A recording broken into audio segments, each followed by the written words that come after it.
Welcome to the Idea to Value podcast, where in every episode we highlight the latest insights into creativity and innovation from experts around the world. I'm your host, Nick Skillicorn.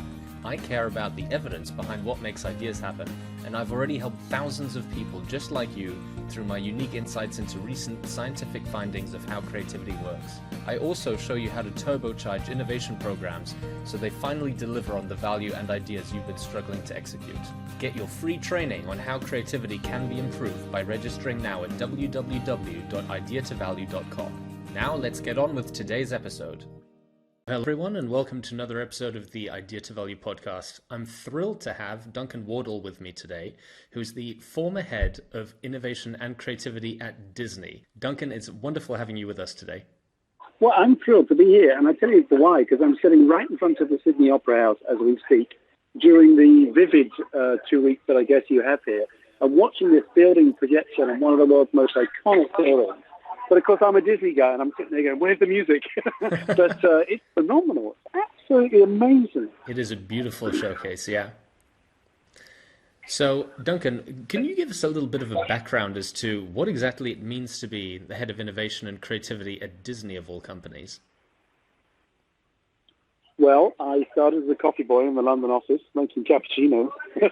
And I ended up folding 50 press kits a day and collating them. My very first job, I was in charge of, I was going to be the character coordinator for Roger Rabbit at the world premiere of Who Framed Roger Rabbit, 1988. Princess of Wales was in attendance, Diana, and I was told I was going to look after the characters. I thought, okay, how, you can't screw that up, right? So, well, that's the day when I found out you need a contingency plan, because that was the day I didn't have a contingency plan. And so because a contingency plan would tell you that the average step on a stair, the average step on a stair is, about as wide as your foot. But unless you're a 6-foot rabbit with very large feet.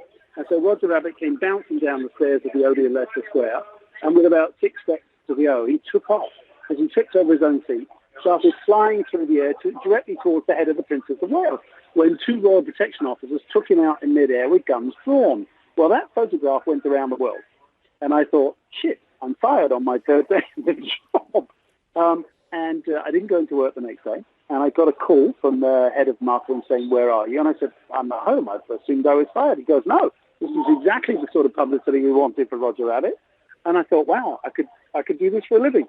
And so for the first 20 years, when I was working for Disney, I grew up through the ranks of public relations. I liked public relations because, unlike advertising, which got what they wanted because they were paying for it, promotions got 50% of what they wanted because they were giving something away. PR was the ability to have an audacious idea that you had no idea if you could pull it off and go and try and sell it.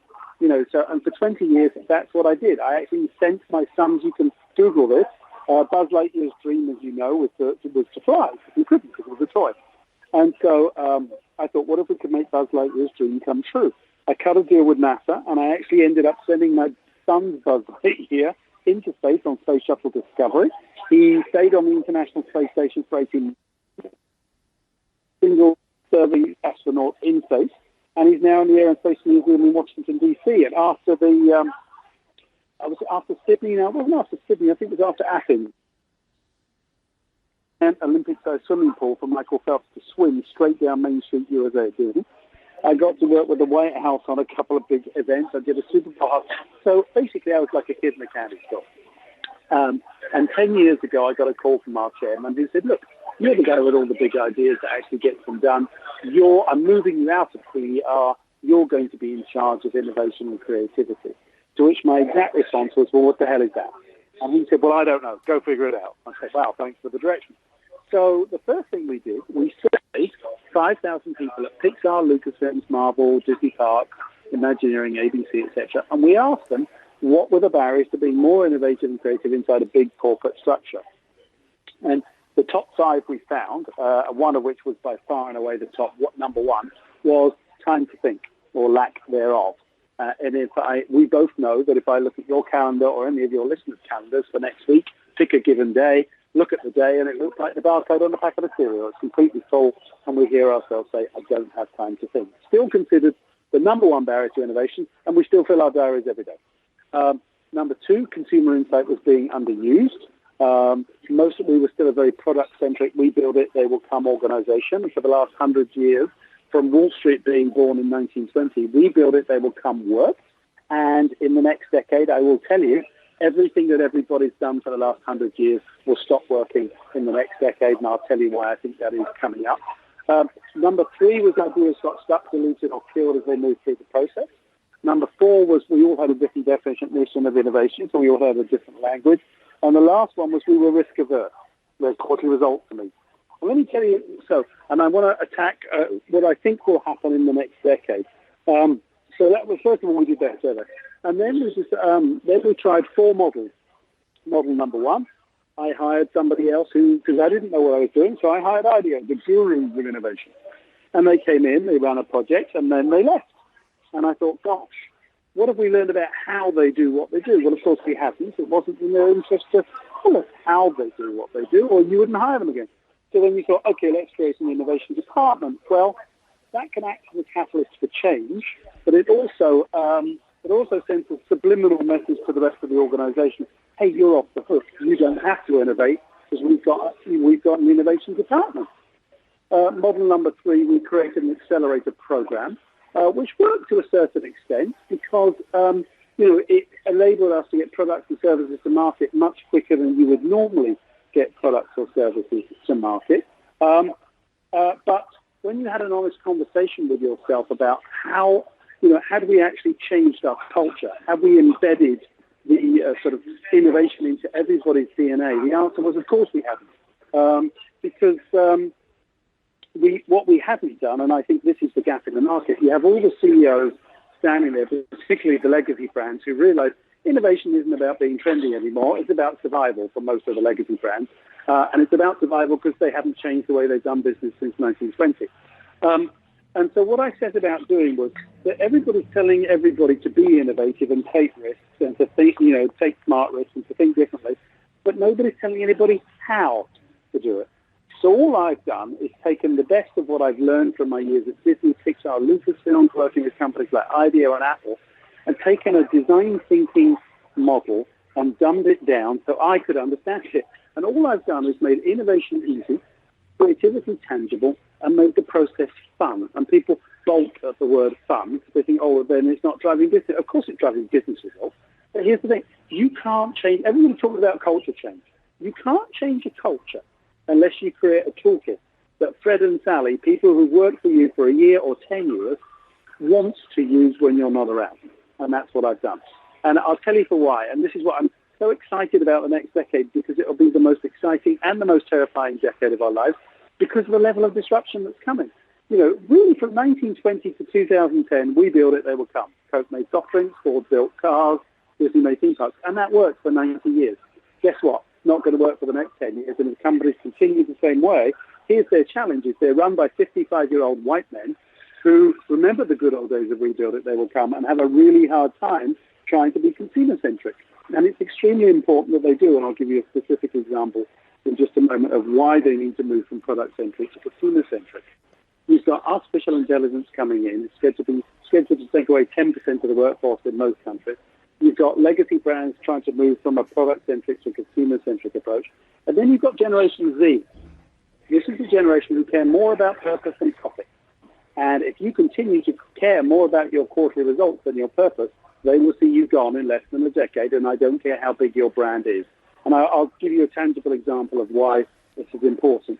I was asked to do a piece of work recently for the world's largest tool company. They make hammers, chisels, and saws.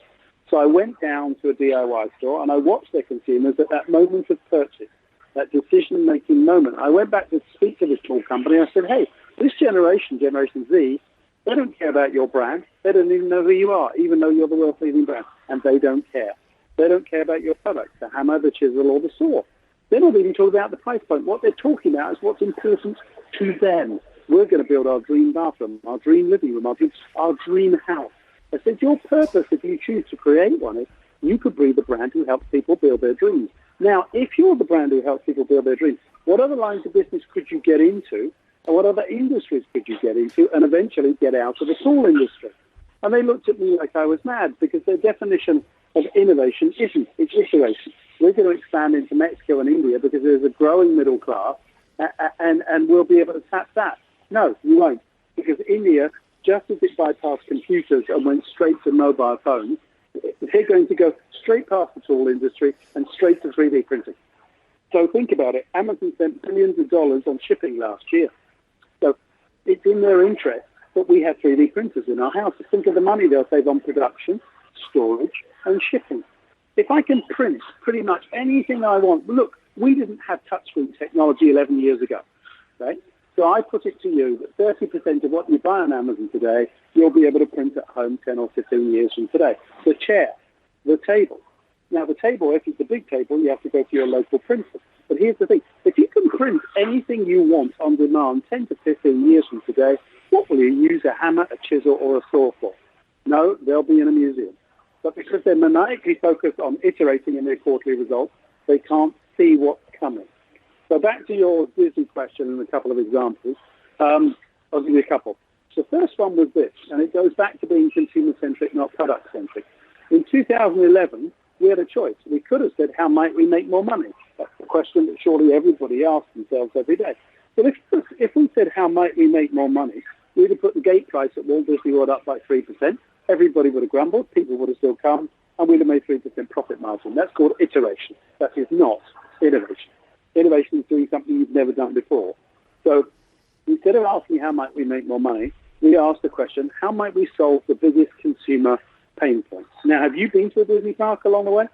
I haven't yet. Okay. Well, if you ask any of your listeners what's the biggest pain point of being to a Disney park, you will get a 100% consistent answer. People will say the line, the queue. So I use a tool, it's an innovation tool called What If. You list the rules of your challenge, and then you ask as many absurd questions and ideas as you can using the words what if. So first, the rules of going to Disney are, you have to buy an airplane ticket, you have to rent a car, have to stay in a hotel, have to get on a ride, have to meet Mickey Mouse, got to watch the 3 o'clock parade, etc., etc., etc. Have to stand in line. And we used this tool and we said, what if there were no lines? What if we took away the gate at the entrance to our park? What if we abandoned our front desk so you didn't have to check in? What if you didn't have to stand in line for your favorite attractions or your merchandise or your food and beverage? Well, guess what? We looked around the world. RFID technology had already existed for a decade. All we did was slap it in a little plastic band, which gets mailed to you before you arrive. It's called Disney's Magic Band. On arrival at any Walt Disney World Resort hotel today, you don't check in at the front desk anymore. You go straight to your room and your Magic Band opens the door. When you go to the parks, you used to spend 20 minutes.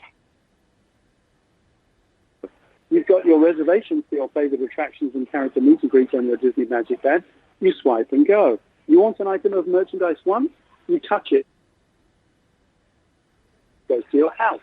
You want your hot dogs with your pickles on the side, you're going to Pinocchio's Village House for lunch, you save it on your cell phone, and you then walk into Pinocchio's Village House 2 hours later. The restaurant recognizes you're here, you touch table 47, the food comes fresh to you. Now, back to our original hypothesis. We could have said, how might we make more money? But because we said, how might we solve the biggest consumer pain point, the average guest at a Walt Disney World theme park today has between 90 and 120 minutes free time they didn't have 4 years ago. And what is it people do with their free time in Disney parks? Spend money. The biggest single revenue-generating idea since Disneyland opened its doors on July 17, 1955, no significant capital investment required. No new attractions, no new lands, no new parades, no new fireworks. You want big data? 25 million visitors a year. Every second of every day are telling Disney what they like and what they don't like, simply by where they go and what they do, which will inform all future products and services to be produced. If I put an item of merchandise at 5 feet, I know exactly how many items I sell. If I put it at 3 feet, I know I've just tripled that amount, so from now on, Buzz Lightyear will be at 3 feet. I know what percentage of guests comes through the gate by 11 a.m. I used to have Fred work front gate for 8 hours. Fred doesn't need to be there after 11 a.m. anymore. So actually, I need him on the parade route at 3 and in the merchandise at 5. Fred's job is more fun, and I've lowered my labor cost. And so simply by reframing the question and asking you a different question, you can get people to a different place. So let me give you an example. If I was coming to Sydney, Australia, and you and I were going to go into business, and we were going to open a car wash together. Name 4 essential ingredients that you and I would have to put in that car wash. Soap, those big spinning cloth things, a conveyor belt, and water. Okay, perfect. So let's abandon that. Why don't you and I go into business? We're going to open in city an auto spa. Now, what could we put in a spa? Oh, you could put. What could you put? You could put mascara for the tires and for the headlights. You could put scents for the inside of the car. You could change the color of the car if people treat it like nail varnish. You could do all sorts of things. You could put in a masseuse. You could put in aromatherapy. You could put in a barista. Suddenly, in less than 20 seconds, they took you out of your river of thinking, your area of expertise, not to stop thinking about what goes in a car wash and to consider what goes in an auto spa. Now, I'm going to give you another challenge and talk about another tool that we use called a naive expert. Do you have a pen and a paper nearby? I don't actually. Okay, so for your listeners, we're going to do a 7-second challenge. I'm going to name an object and I'm going to give your listeners 7 seconds to draw it. Okay. I'll let them grab a pen for a second. All right. All right, I would like you all to draw a house. 7, 6, 5, 4, 3, 2, 1. Pens down. Now, I have some questions for you. Why did you draw the door at the front, in the middle, on the ground? Why did you only draw 2 windows, and why did you put bars over them? And what shape is the roof? It's a triangle. How do I already know what you've drawn? You stayed in your river of thinking of what you know a house to look like. I was in charge of designing a new retail dining and entertainment complex for Hong Kong Disneyland. I had in the room 12 white, male, American, 55-year-old architects. That's called groupthink. So I invite into every session I run a naive expert. What or who is a naive expert and why are they chosen? A naive expert is somebody who doesn't work for you and they don't work in your industry. And the success criteria is they don't know what you're working on. And here's what happens. Because they don't work for you in your industry, they have permission to ask a silly question that you won't throw out in the middle of the session surrounded by your peers. They will throw out the audacious idea unrestricted by your politics and your turf. And their job is not to solve the challenge for you. That is unrealistic. It will get you out of your river of thinking and thinking differently. So I asked the architects to draw a house. I knew what I was going to get. It's the same thing that 95% of your listeners could just draw. It's a square with a door, triangular roof. But I invited in my naive expert, a chef, because she was Chinese, not American, because she was female, not male, because she was under 30. She was a chef, not an architect. And when I asked them all to draw a house and show them each other the houses, they all started to laugh because they realized they stayed in their river of thinking what a house should look like. She, on the other hand, had not. She drew dim sum architecture, which, if you've never seen it before, is a round bamboo dish with a chimney at the top and a little Chinese lady waving out of the window. She gave us permission to get out of our river of thinking of what a house should look like and consider audacious architecture. If any company in the world could consider audacious architecture, it would be the Walt Disney Company. On the way out the door, somebody slapped a sticker over her picture, a poster that said, distinctly Disney, a dim sum architecture, distinctly Disney, authentically Chinese. 7 years later, what was the strategic brand positioning for Shanghai Disney Resort, which I did everything we did? Distinctly Disney, authentically Chinese. Wow. So that's another tool you can use, the what if tool. So the other one is, so now close your eyes. I don't want you to think about, so if I were to ask you, actually before you close your eyes, tell me what children do, what are children better at than adults? Name 3 things. Playing outside, imagining things, and playing with strangers. Perfect. So we'll go on all of those 3. So, imagination. I bought my nephew a bicycle for Christmas when he was 6, and he took ages to get it. It came in a huge box. It was gift wrapped with ribbon. Really struggled to get it out of this massive box. And once he got it out, what did he spend the rest of the day playing with? The box. Yes. Why? Because it could be anything. because it could be anything you wanted it to be. You played in the rocket ship, you played in the castle, until one day you went to school and the teacher said it's just a box. And suddenly your children think very expansively. They have amazing imagination. And then we're told it's just a box. And then we go, and we also, the other thing you didn't mention, children are very curious. What question do children ask? Why? And why, and why? The real insight for innovation comes on the fourth or fifth why, but because we go to school and get a job and we're told there's only one right answer, we stop asking the fifth why. If you say, why do you go to Disney theme parks, people will tell you they go for the rides, but that would tell you to spend millions of dollars in capital investment. But if you pause for a moment, act like a child, not childish but childlike, and ask why again, well, I really like small world. Well, why is that important to you? Well, I remember going with my mum. But tell me why that's important to you. I take my daughter now. But why is that important to you? I'm passing on a tradition. What that person has just told you has nothing to do with capital investment whatsoever and everything to do with memory and nostalgia. So instead of spending hundreds of millions of dollars on a capital investment that's not required, you might do a campaign around nostalgia and memory. But if you stopped at the first why, you'd never have got there. The other thing we talked about, you said the first word you said was play. So now close your eyes. I'm going to ask you a question. Word association game. Please don't think about it. Just shout out the first word that comes into your mind. So, eyes closed? Yep. Okay. Where are you usually, and what are you doing when you get your best ideas? Walking home. Perfect. So you will hear, if everybody else answered it, there was on this podcast, in the shower, walking the dog, bicycling, walking home, commuting, gardening, drinking a large glass of something, falling asleep, waking up. There's only two words guaranteed not to hear. The first is that, the second is work. Well, that's a bummer, isn't it? Because you're paid to have big ideas of work, but nobody can. Why? Well, so let me also, I'll demonstrate it for you. I'll ask you to, and your listeners for just a second, to close your eyes. And I want you to picture the last verbal argument you were in with somebody.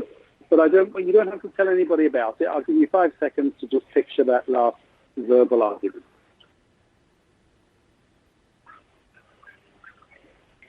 Okay, you can open your eyes. The argument's over. You're angry at Fred. Fred, you son of a bitch. You blind copied my boss on that email. I'll never work with you again. I'm so angry. I'm furious at Fred. I could knock his head off. I walk out of the office. I'm stressed. I'll never work with him. What a bastard. I walk over to my local coffee shop. Perhaps I get a cappuccino. Start to relax, unwind a little bit, perhaps 5 or 10 minutes after the argument's over. And it just popped into your head 5 minutes after the argument was over. The perfect line. The killer one during the argument. You would have put Fred down in his place in a nanosecond. Did you deliver the perfect line during the argument? No. Have you ever delivered? Does it always come to you 5 minutes later? Yes. You can write volumes and volumes and volumes of the perfect one line you've never delivered. Why? Here's why. And I'm going to go right back to the number one barrier to innovation that we talked about at the beginning of this conversation.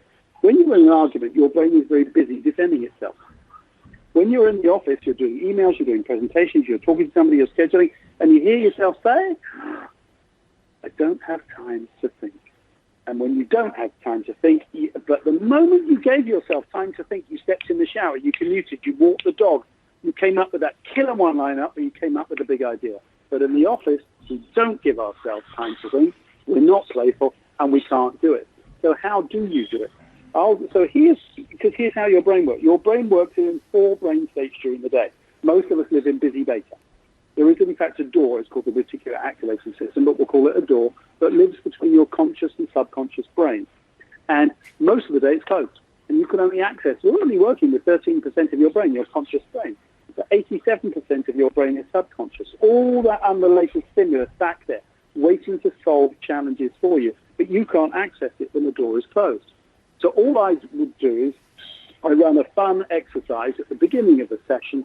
All I'm listening for is laughter. The moment I've got laughter, I know I've just opened the door between your conscious and subconscious brain, and you can still make informed and good decisions, but you can still have big ideas. And for those of you who have your best ideas falling asleep or waking up, There's a wonderful expression called when the penny drops. It's like you reach the moment when I get the big idea. It came from Thomas Edison because he used to fall asleep in an armchair at night with a penny between his knees and a tin tray on the floor. And as he would fall asleep, his muscles would relax, the penny would drop, it would hit the tin tray, and it would wake him up. And he would write down whatever he was thinking. And you could think, well, that's stupid, I'm not going to do that. Well, okay, but who had 1,000 more inventions patented in the 20th century than anybody else? And so I'm not asking people to be playful every minute of every day. It would be great fun, but you wouldn't get much work done. But when you're trying to lead a culture of change, being playful at the right moment is actually quite important. So now I'm going to try another exercise with you. Let me just ask you, Nick, have you ever thrown out an idea to have it shot down? Oh, absolutely, yes. What do people say? What do they do when they shoot your ideas down? What do they tell you? Oh, they usually just try and think of every reason why it wouldn't work. Yeah, so you're going to hear things like, we tried that last year. It's not a strategic brand fit. We'll never get this past legal. We don't have enough money. Here's the problem for most of us. The more expertise and the more experience we get, the more reasons we know why this new idea won't work. So we shoot it down instead of just pausing for a moment and considering it. So I'm going to try, I've never done this before, but we're going to try an exercise. So I'm going to throw out an idea for tonight's party. Let's say we've been given a massive budget. We've been given a $50,000 budget for Nick and Duncan to have a party. I'm going to throw out ideas, and I want you to start the response to every single idea I throw at you. You must start your sentence with the word no because, and give me any reason that you know you've heard. Okay? Okay. All right, so, wow, this is a fabulous hotel. It's opposite the city. Ooh, we could turn the Sydney Opera House into the Death Star. No, because that goes against the plans of the usage that they've already organized a year in advance. Oh, fair point. Absolutely. So I tell you what, there. What if we just did an intergalactic food and wine festival around the Sydney Opera House? No, because there's already a bar outside the Sydney Opera House, and I'm sure they wouldn't like that. Oh, so what if we partnered with the bar to create a Darth Vader, Naboo, and Tatooine smoothie? No, because there's probably a lot of people who would think that Star Wars is a bit not classy enough. Okay, so here's the thing. We started with turning the Sydney Opera House into the Death Star, and we finished up with we couldn't even make a smoothie because you gave me all the reasons you know why it might not work. So we're going to do exactly the same brief again. This time, the first two words you must use in your response are yes and we'll build the idea together, okay? Okay. So we're going to start with the same brief. Hey, Nick, what if we turn the Sydney Opera House into the Death Star? Yes, and we could dress all the waiters like stormtroopers. Ooh, yes, and we could all have a glow-in-the-dark lightsaber. Yes, and that lightsaber could pulse in tune with the opera music. Ooh, yes, and we could have the... we could have these... And the conductor would be dressed as Darth Vader. Yes, and all of the waitresses could be dressed like Princess Leia in that slave outfit. Yeah, steady, Nick. Anyway, so here's what just happened. Simply by using the words yes and, idea got bigger, not smaller. You can always take a big idea and value engineer it back down. You can never take a small crap idea and make it bigger. But by the way, when we finished that idea, whose idea was it?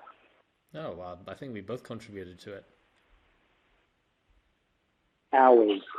Never underestimate the power of the word yes and to transfer the power of my idea to our idea and to accelerate its opportunity to get done. We all live inside big companies. We've all got hierarchies. We've all got processes. We've all got no becauses. Simply by using the words yes and, by you heard the first idea went from the Death Star down to couldn't even get a smoothie done. But the second idea, suddenly we had 40 waitresses dressed as Princess Leia. But not only did the idea get bigger, it became our idea.